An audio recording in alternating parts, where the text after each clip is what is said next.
Hello everybody, welcome to a brand new Ickonic series called I Love You Me with Tara Love Perry. In this series we're going to look at the themes and ideas in Tara's book of the same name, 7 Steps to Self-Love. In this first episode here we're going to have a bit of a chat to Tara about who she is and why she felt compelled to work in this arena. So Tara, welcome to Ickonic and thanks for doing the series with us. Thanks Jamie, thanks for having me. So I think a good place to start would be right at the beginning. So in your case, pre-birth, actually, from which a story you've said in your book. Which absolutely blew me away. So should we start there? How did that come about? So the story of your mother being in a car accident and then nothing, and then here you are. Well, see, my mum and dad, they were very much into world peace back in the late 60s, early 70s, and they'd found this child guru who'd come straight from India, had arrived in London in 1971, and my mum and dad were, running around London, connecting with, it was the hippie era, and everybody was wanting there to be peace on earth, and they were going to see this guru and understanding how to go within and connect to the inner peace within. And it was beautiful. It was a really amazing, very magical time, very beginning of when the guru had just first come over to the West. Right. So my parents were in that kind of vibe of everything is love. They were really having an amazing time, really hopeful, like late 60s, early 70s was really hopeful. The flower power. Exactly. Yeah. There's going to be an evolution. We're going to change the world, and this is it, and love is the answer. And it was really, really, really beautiful. And so I think they were coming back from an event with Maraji or going to something like that. And they were in a transit van.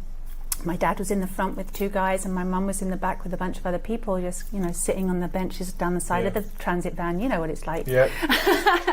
And something happened. The van turned over on its side, and my mum and the people in the van were thrown out the back doors. And my mum apparently bounced on her head twice and landed with her head in the curb. And she was about 3.5, 4 months pregnant with me at the time, and she was taken to hospital, and they said, there's absolutely nothing wrong with you, you're completely fine. And she said, well, how's the baby? And they said, what baby? So they obviously did some tests, and they said, well, if you weren't pregnant, you're not pregnant now. Right. But my mum, being my mum, was like, no, I trust. Right. That can't be real, There've never really been much people to trust hospitals and, that kind of thing. Yeah. And they were just, in that vibe of trust and love, and everything's going to be good. So she went to a regular hospital sometime later, had another test, and they said, there's no pulse. Right. Couldn't find a heartbeat, couldn't find a pulse, and said that I wasn't there anymore. So almost 2 months later, because my mum just was keeping me in her body. She was just like, no, She refused to do that. She was like, I don't believe that. And of course they apparently wanted to, obviously, thinking she was in shock or a bit crazy or in denial, and wanted to have the procedure, have me removed, and she wasn't having it. And she said, I swear she's moving, I swear I can feel her, you're not touching anything. And so 2 months later, apparently that's almost 2 months later, I came back online, heartbeat, pulse, and I was born after 11 months being in the womb, completely healthy, bit hairy, bit wrinkly, like I'd been in my dad said I looked like a monkey, like I'd been in the bath for too long, all wrinkly, and but yeah, totally fine, totally healthy. That's just an incredible story, an incredible start to life to begin with. I mean, that's something that I'm sure nobody watching can relate to, really. You know what, you'd be surprised actually, there are more miracle stories around people's birth and conception than I think are made public. Right. I talk to it obviously because I've got an unusual birth story or gestation story. It's something that fascinates me, and I tend to attract people that also have interesting birth or gestation stories, and you'd be surprised, it's not as 9-month regular as it's made out to be. It just isn't. Life doesn't work like clockwork like that. So what did the hospital and the doctors and so on say to your mum after that, when they obviously realised that something had happened? I never heard that part of the story. I have no idea. Really? I don't know. Because you hear stories from people that have cancers, for example, that ignore the doctors, and then when they go back having cured it, they can't believe it. They can't believe it. Yeah, they refuse to accept it. Exactly. Actually, that happened to a young girl that had did my I Love You Me program. I teach a 4-day kind of intensive practitioner training. Right. She'd done the program, and she'd been given 3 weeks to live. She had a 21 centimetre tumour in her chest. Wow. She'd had chemo for 2 years, 5 different types of chemo to get rid of it, and it got bigger and bigger and bigger. She first came to one of my events. She was like, they told me I've got 3 weeks to live, I'm going to die. But she didn't believe it, right? They'd thrown everything at her. They had nothing left to offer, and she just didn't believe it. She knew that she could heal herself. She was just waiting for the right thing, obviously, and a lot of trust again. A lot of trust, right? 3 weeks to live, that's a lot of trust. And she ended up doing the I Love You Me program, and she went back to the hospital like 2.5 months later, something like that. Don't remember the exact times. And the tumour had shrunk to 8 centimetres, and there was no cancer in it. Wow. And they were like, They couldn't believe it. what have you done? They said, come back, we're going to do those tests again. Obviously they can't believe it. Obviously that defies the norm, mainstream medicine, right? absolutely. It defies what we're told about cancer, about medicine, about all kinds of things. So she goes back, has another set of tests, which are really very unpleasant, actually, horrible set of tests to have this thing filmed. And she comes back and she says, cancer's still gone, and it's 7 centimetres. And they don't understand what's happening. A few months later, she got pregnant. Right.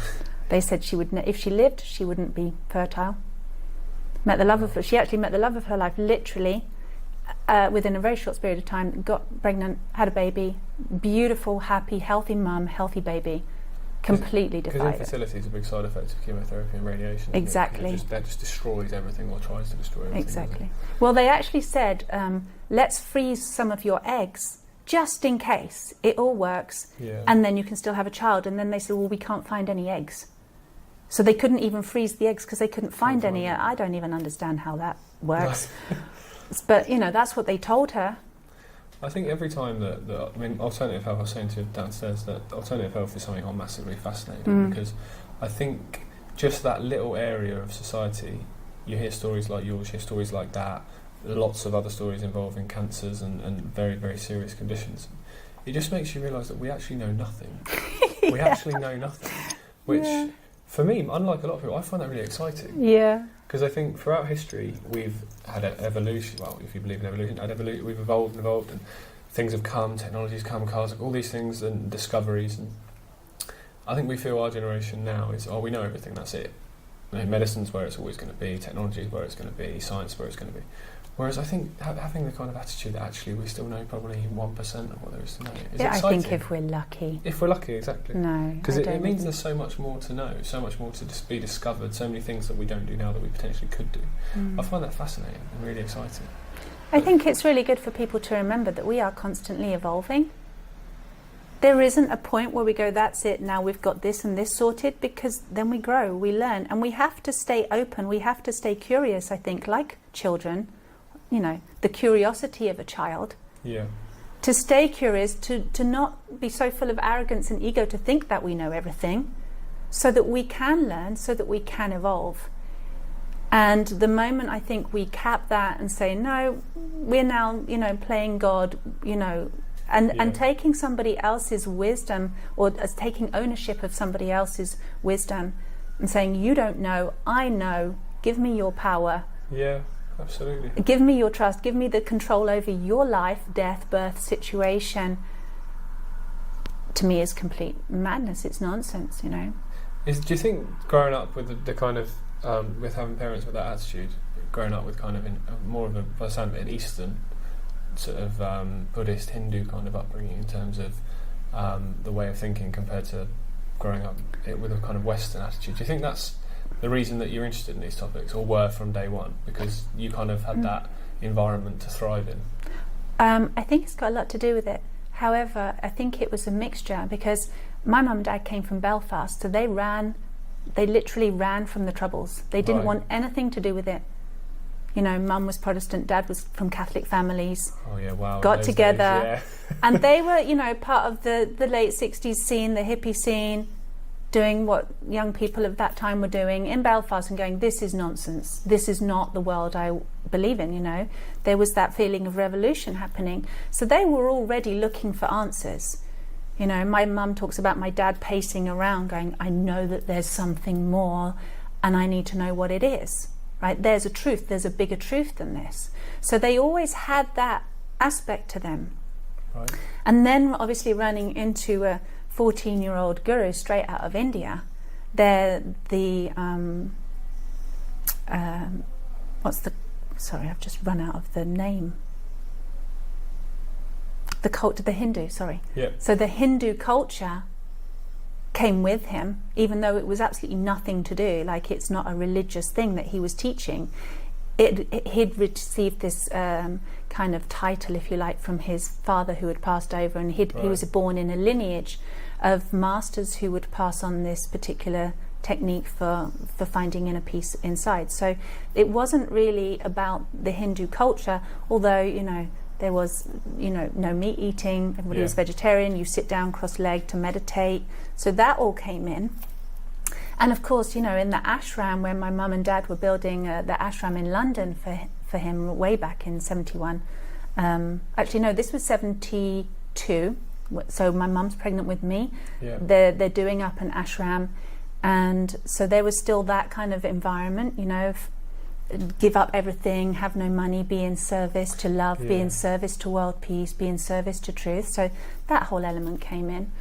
But I definitely feel that I was very blessed growing up, knowing about yoga, knowing about vegetarianism. I'm so glad I'm a lifelong vegetarian. That's a real blessing my parents gave me. I never had to go looking to find out who I am. You know, I didn't have any of that. I was raised in the environment of this guru.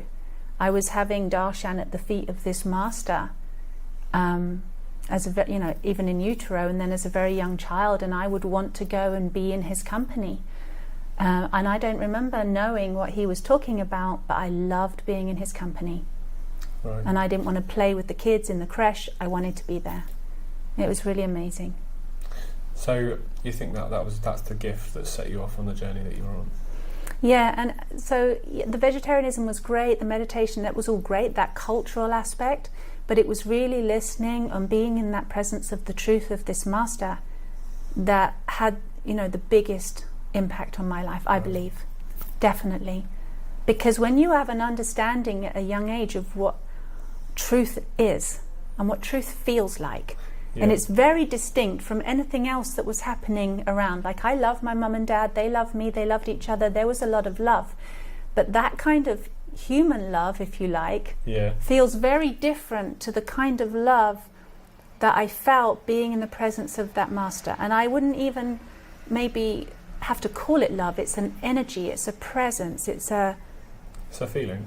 It's a feeling. You could call it divinity, and I do call it love. Now, that's the name that I would give it, but at the time I didn't know that. I just knew that there was this energy that I felt being with my master, as you know, I'm this big, right, and the love being with my parents, and there was such a huge gap for me actually that it was quite confusing, because I just wanted to be in that energy, right, with the master, because it was so pure, so real. Do you think that's a kind of mistake people make with truth, is they think truth is information when truth's a feeling? That kind of gut feeling that you feel that something feels right to you, whether it be a relationship, whether it be something someone's told you, whether it be an environment, whatever that is, that feeling of truth, of feeling comfortable in a certain situation, like how you're describing that. I think when you look at the world, particularly the Western world, it's quite sad, because I think very few people actually have probably ever experienced that at any point in their life. Very few people do. Totally right. It's like what to weigh and measure something against. Yeah. If you don't know even what you don't know. Exactly. So then if you don't know that there is such a thing as a feeling, a presence of absolute truth, that is your measuring stick, that when you compare it to something else, you can go, well, that doesn't feel the same. Yeah. That doesn't feel right. Because when something feels right, it is right. Right? Yeah, I get that. But for a lot of people, they're not even given that validation, that affirmation growing up of like, yes, it feels right, therefore you are right. Go with that feeling. That's not encouraged in us at all. No, it's like, no, you're wrong. This is the right in this box here, in this limited little confined, narrow reality. This is what's right. And, you know, don't even talk about trusting yourself. And it's like truth is something outside of you rather than something that you are, that you actually are. You are the compass of truth. You are the love. It's completely... Absolutely. Well, we have these phrases, don't we, that I think people say willy-nilly but don't actually really use what they mean, like go with your gut instinct, go with your heart. People say these things, but they're I don't think words. they really know what they They're mean. empty words. No. And then people say things like, and the truth hurts. Well... And the painful truth. Yeah. The truth is never a bad thing. If truth was bad, why would it even be called truth? Exactly. Like, it's just by its nature, it can't be. No, exactly. It's a strange one. It's a strange one, really. It's like saying north on a compass isn't really north. So therefore, don't trust the compass. It's just kind of stupid. It is, and I think, like you say, if you use that as your basis of what you will accept in your life, what you won't accept in your life, who you will allow into your life and not allow into your life, I think if you live your life purely on intuition, on how your heart feels, on how your energy feels in a situation, like, I think one thing I always laugh at when I talk about energy and a feeling is, I always say, use the analogy, when you walk into a room with an argument, you can tell, because the energy in the room is different, hence the, cut the tension with a knife, phrases like that.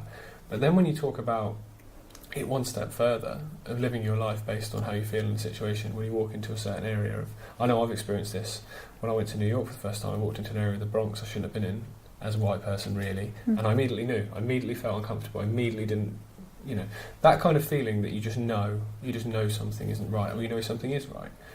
I've tried for the last 3 or 4 years, really, since I met my wife, to live my life like that and make decisions based on that in business, with the channel, with who I allow to be my life friends and so on, when to get married, when to have a child. And I'd be interested to know how you live your life compared to that. Do you use your intuition to make your decisions? Or do you kind of do a hybrid between that and logical? No, completely the same as you. I've always lived like that. And do you find that you don't get in as many scrapes as you used to? Things kind of flow a lot easier. No, and in fact, when I do get into situations that are uncomfortable or unpleasant, it's because I didn't listen. I wanted to be wrong. I wanted something out, what there was the presenting, thing in front of me. It was like, I want that to be real. I want that to be true. Therefore, I'm going to ignore my own feelings. And I'm going to just go with this, give it the benefit of the doubt. I want to be wrong, and I never am. And the thing is, I'm not alone in that. You're not alone in that. No, I think most people. We all know this as children. It's innate inside of us because we have more intelligence systems in our body than just our logical little mind. We do, and I think most people spend most of their lives suppressing them or ignoring them. But I don't think we're validated. If something isn't validated, if you're not validated in the mirror, this is you, Jamie, this is who you are. Yeah. Then if you saw yourself in the mirror, you wouldn't even recognise yourself. You wouldn't realise that was you. Somebody has to validate you and just say, yes, this is you. So when you are starting to feel your intuition, or you're going with it naturally as a child, and your parents or the environment around you affirms, yes, you're right, you're on track, you will keep doing it. Yeah, agreed. Right? And if that's not given to you, it kind of it's almost like a secret, or it's something that you maybe keep quiet because nobody talks about it. So it then becomes something that you're ashamed of or embarrassed of, and it's a secret, and I'm weird, and then people don't feel good about themselves. And they think something's really wrong with them. Yeah. And it's a natural side effect, actually, of doing I Love You Me. Self-love, when you plug into love and that which you truly are, and you start to attune your consciousness to that reality, the only reality, all of your other intelligence systems start operating again. Because you're tuning yourself back to who you are. And so it is completely normal for us to be guided by our heart. Our heart has a huge field. It is 10 times more powerful than thinking. Right, the heart intelligence field, and we can pick it up. Your gut, your survival instinct to survive, it's like that's innate in all living animals and beings on this earth. Right, that's how we've survived so long. That's how we've evolved. We wouldn't have evolved if we wouldn't have had that kind of instinct. No, we wouldn't. And there's a really I think that's why we might be failing to evolve right now, for example. In lots of ways, we're going backwards. I think there's this phrase that I like to use, which is people think too much and know too little. And it's they're always trying to look logically and work things out, when innate knowing. You don't need to do that. You just know if something Everyone's feels getting right. stuck in their head, running around the same little track, just lost. And do you think potentially that is? I mean, your book was published in 2017. 17. Yeah. So obviously since then, and a bit before that, we've seen the big rise in mental health being talked about, whether it's actually on the rise or whether it's always been there, people have just not talked about it. And my kind of theory on that is partially that people are so stuck in that thinking, and they're looking at the world around them and they think, what is this all about? They're starting to feel lost, they're starting to feel like they've got no compass. I think particularly a lot of young men look at the world now and don't know what their place is in it anymore because of various things, some political, some environmental. I think the climate change kind of, whether you believe in that or not, but the way that's been pushed has made a lot of young people feel very scared about the future, which has obviously had a massive impact on their mental health and development.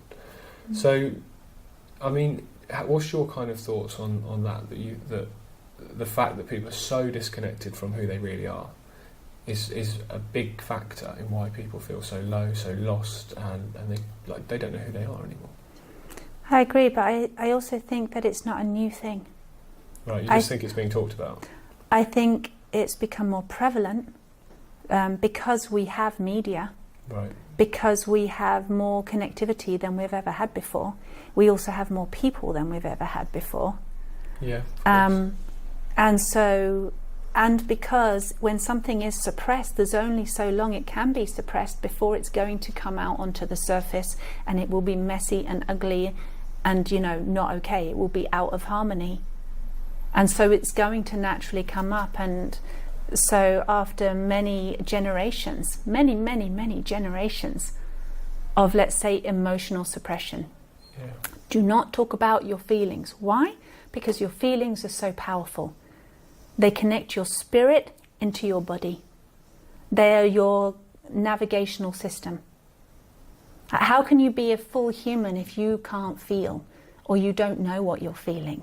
Yeah. And that is robbed of you. It's taken away from you because it wasn't, your parents were also similarly suppressed and trapped, and the generation before them were suppressed and trapped, and it becomes a topic of shame to talk about your feelings or what you're thinking.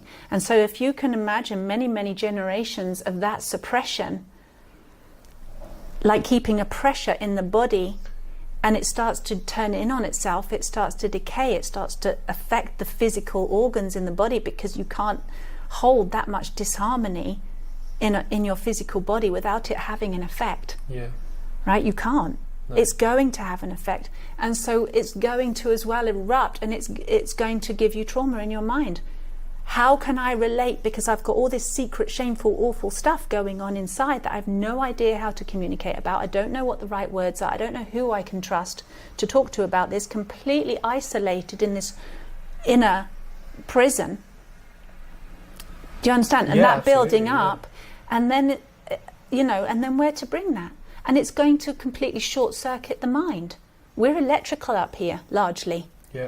And I'd literally, because I've got an ability to see into people's different energy layers of their mental, emotional, physical, spiritual, all the different ranges of our energy bodies, literally watch people's psyche being broken because they cannot relate. If this is me and it's all secret, who am I out here then? In this world that's painted as normal, where all of these things are not allowed, they're not talked about. And it's all glossed over, with all the fake stuff. So do you see what's happening at the moment is a good thing then? People talking about it, because the way I kind of see it is people want more. People are obviously you've still got the reality TV world, which I think is the lowest of the low in terms of sort of chewing gum for the mind, if you like. But take that out of the equation, you've got people questioning, you've got people watching alternative content, you've got people looking for answers. So do you see that as a real positive, that people are starting to think that this kind of suppressed, quite shallow existence that many people have had for years isn't enough anymore? I want to know what else there is going on. Yeah, definitely. And that's always been there. Like I said, my parents were that way, and there's other people in previous generations that were the same. It was just not so widely known about because there was no mass communication the way we have it now. It was isolated, so those people that felt like that were even more isolated. Whereas now we do have this incredible opportunity with worldwide networks, media, telecommunications, everything that we have, so that it's, you know, it only just takes somebody to come out and say, hey, anybody else feeling like this? And you've got 1,000 other people saying, actually, me too. Yeah. You know, and that's really, really powerful. I think the media and the global communication systems and the internet has massively changed all of that. I think it's always been there. But yes, it is like there's only so long you can suppress a person's true nature before it's going to bounce back harder. Yeah. You know, with even more, what looks like more force, but it's just as much force, or you know, with as much force as we've been suppressed, it's that same force and a bit more that is bringing it out to the surface. Yeah, Does that make sense? Yeah, it does. Yeah. And so it looks like it's all this new movement thing, and it's like, it's a matter of time. So it's something that's always been there now because of social media and all of those communication things. We're just hearing about it a lot more, and people with like minds are able to communicate with each And other. people can't stand it anymore because they're so sick. Yeah. I mean, you look at the cancer rates, you look at the heart condition rates, you look at basically all the illnesses now that we have on the planet. I mean, everybody's not okay. No, they're not. Everybody has at least one thing wrong with them. Yeah. And if they're okay, then everybody else around them are the sick ones. You know, it's like everybody is actually sick, mentally, emotionally, physically, and spiritually. Because we've had to conform to be something that we're not. And we can't do that.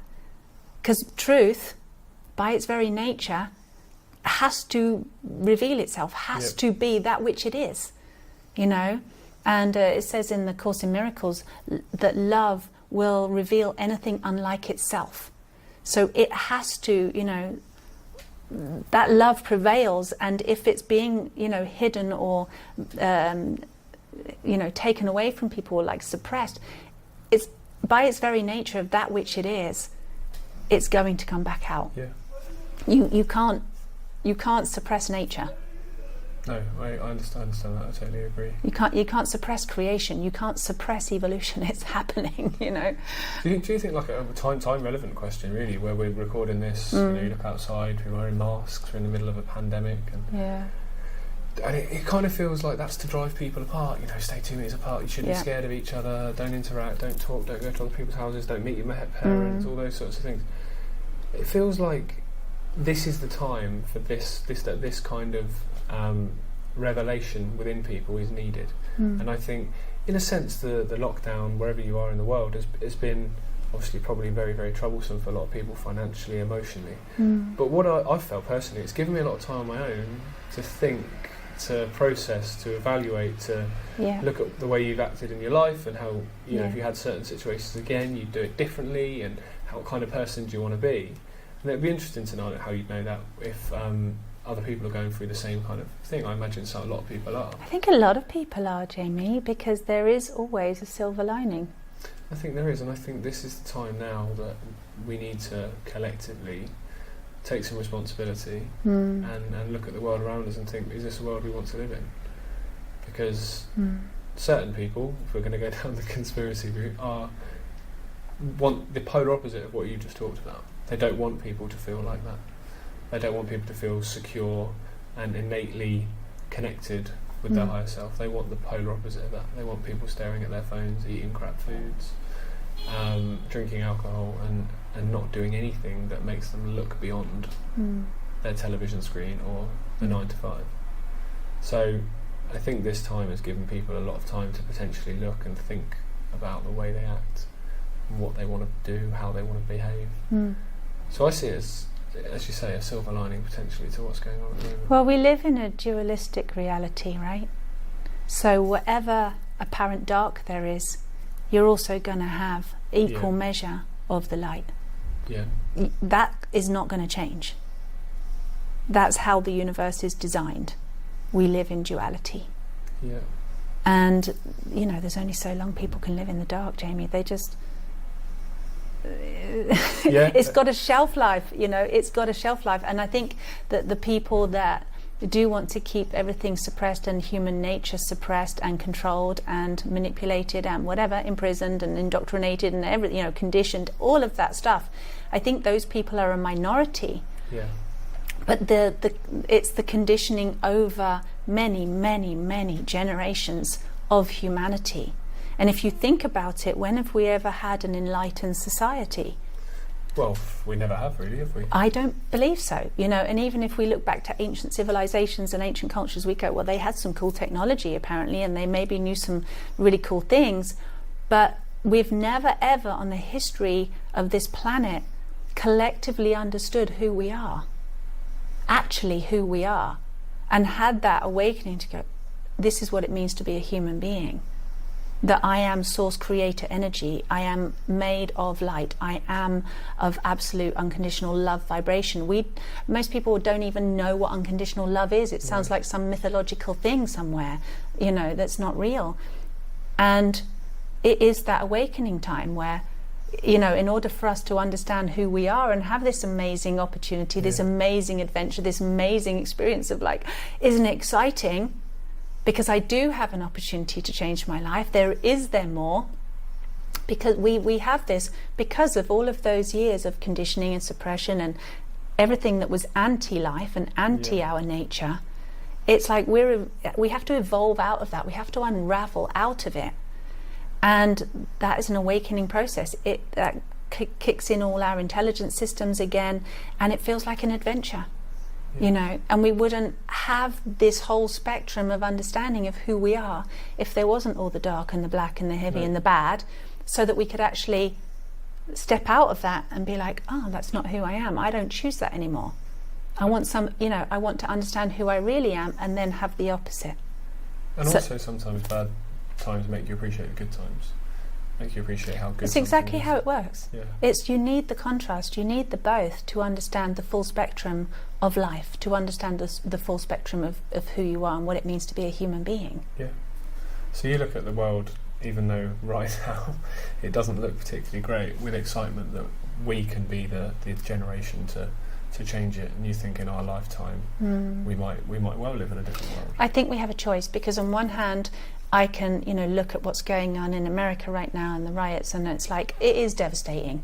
You know, and the other day I literally just cried all day long. I just had tears rolling down my face, and I just felt so incredibly sad, you know, just this emotion, and I couldn't pinpoint it to anything particularly about my life. I've got nothing to be sad about. And yet there was this emotion. It's like, this is full on, this is serious, you know, what we have been through, all of the other things that are coming out into the public now, which I'm not going to go into, but horrific things, the torture, the abuse, the lies that have been happening. You can look at all of that and be devastated, and you can sink into a hole with that, and it can feel helpless and hopeless, and like we're never going to get out of this, and we're trapped, and may as well reach for AI and give me the chip in my head, may as well take that pill, because, you know, what's the other option? If this is the reality, then we are doomed, and, you know, we're better off going to space or something. And do you understand what I'm saying? Yeah, absolutely. Or you can also be like, and, well, whilst I'm sitting at home, I realise I'm actually sick of my phone, and oh my goodness, I've got a relationship here that's really amazing, and I could start to develop my intimacy and my connection, and, you know, I can have a new baby, and, you know, learn about how to communicate and how to listen to my intuition a bit better, and, you know, you can, and then you can all look at all the benefits and all the incredible opportunities that are happening, and start feeling the energies of what's happening, and actually resensitize yourself to go, there is a whole another much bigger picture happening than what's going on in this little space over here. Right? You look outside of that, and it's literally that point of choice where you go, which world do I want to live in?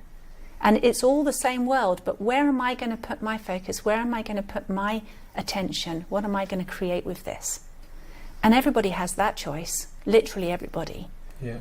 And that choice is available. You know, it's very clear. One feels really good and one feels really shit. Which one do you want? Absolutely. You know, it could be that simple. This one makes you sick and makes you not want to live anymore, and wants to drink and do everything else to numb yourself out. This one feels hopeful. It empowers me. I'm creative. You know, we have options.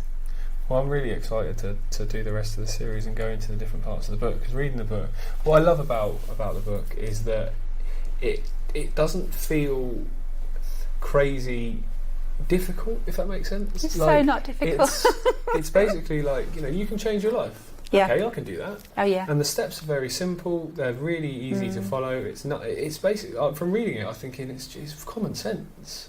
If you're not, if you're not connected to yourself and you're not right in yourself, you're never going to have a good relationship, because it's going to be a dependent relationship with somebody who's probably in a similar situation to yourself. You're never going to go that well in your career. You're probably never really going to be happy. You know, you might not even know what happiness is if you don't have yourself grounded and centred. So, I mean, I think it's absolutely a fascinating area, and I think this whole idea of collective responsibility that people talk about, these issues that we have in the world, we need to be collectively responsible for them. I think individual responsibility starts first, because if you've not got your house in order, you shouldn't go about reorganising the world, and I think that's the big mistake people make. So I'm really looking forward to going into different areas and hopefully helping people. I think you said it right there. It does. It starts with us. Like, you know, everybody wants to make change in the world of some kind, or they'll rant about it, or they'll try and protest about it, or they'll do something about it. But actually the hardest place to look is back at yourself. Yeah. And that's why it's much easier for everyone to go around pointing the finger and blaming him and blaming her and like, got to fight this issue. Hold on a minute, what about your own demons? Yeah. Have you got peace happening inside you? You know, how's your relationship with you going? You know, how's your dark side and light side working this out together? I mean, it is exactly right. It's much more challenging to actually put the focus on oneself and be truly, really honest about who we are being and how we're showing up for our own selves in our own life, than it is to, you know, go out there and start a rant about somebody else. Exactly. It's taking responsibility and looking in the mirror. And a lot of people, I think, don't necessarily do that because they're scared of what they might see. And also, you know, there's a lot of people looking in actual glass mirrors and being like, aren't I wonderful? Or, oh, I'm really not wonderful. And that's not the mirror they need to look in. There's a whole misnomer about that. The mirror is inside, right? Your heart is the cleanest, purest mirror there is. And it will always tell you the truth. And it's not going to lie to you. It's not going to bullshit you. And when you look there, then you can start to see who you are. Then you start to realize what kind of choices you can make. Because whilst we're looking out there at what our choices are, again, we're going to be completely like blindsided or misdirected. It's nothing to do with the choices out here. It's how we choose to connect with ourselves. Yeah. And actually to make a choice to know who you are would be a good first step, because still, after however many millions of years of humanity, we still don't know who we are. Yeah. Right? It's the oldest question in the book. Who am I and why am I here? Those questions have just been completely lost along the way, because I think people just gave up and went, I don't know. It was too hard. I have to sit on a mountain. I have to pray for, you know, not eat food. I have to put one leg in the air. You know, that all was too hard. And it's not actually hard to know who you are. It's really, really simple. And so that's why I wrote the book, because there are such simple steps that children can do it. Anybody can do it. You don't have to be spiritual. It's not even about being spiritual or alternative or anything to do with that. Yeah. It's literally love is for everybody.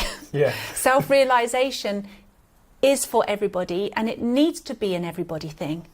It needs to be so simple, like water, that everybody can have it. Can you imagine if water was only for the few? Yeah. Well, it would only be a few. It would, exactly. Right? And self-realization and truth and knowledge and love, it's the same. It's so pure. It's so simple, like water. It literally is for everybody. But people have wanted to control knowledge. People have wanted to control information. People have wanted to control power for such a long time that these things have been either forgotten about or hidden. Yeah. And whatever that story is, whatever happened, doesn't matter, because actually now there is an opportunity for people just to simply, this is who I am. And there's an empowerment there. When you know who you are, you don't need to believe anybody else's version about you anymore. You don't even need to believe a mirror version of yourself, because you know who you are in here. You don't need anybody else's validation anymore. No. Because you've looked inside your own gift, this, your life, your body, your awareness, you've looked inside you, and you've started to unpack your birthday present, right? That you were given on your birthday. The greatest gift you've ever been given was given on that day you were born. This doesn't belong to your parents, doesn't belong to anybody else.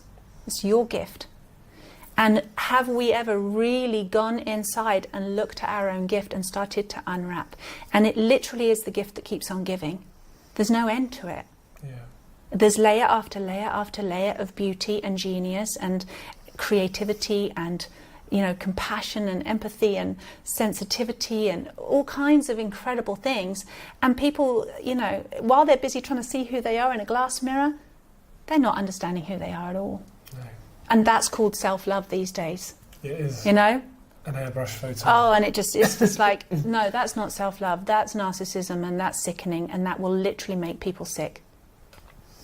Well, that seems a nice way to end this first episode, because the first step is on connect within. Connect within. So that's what we'll be getting into next time. Thank you very much.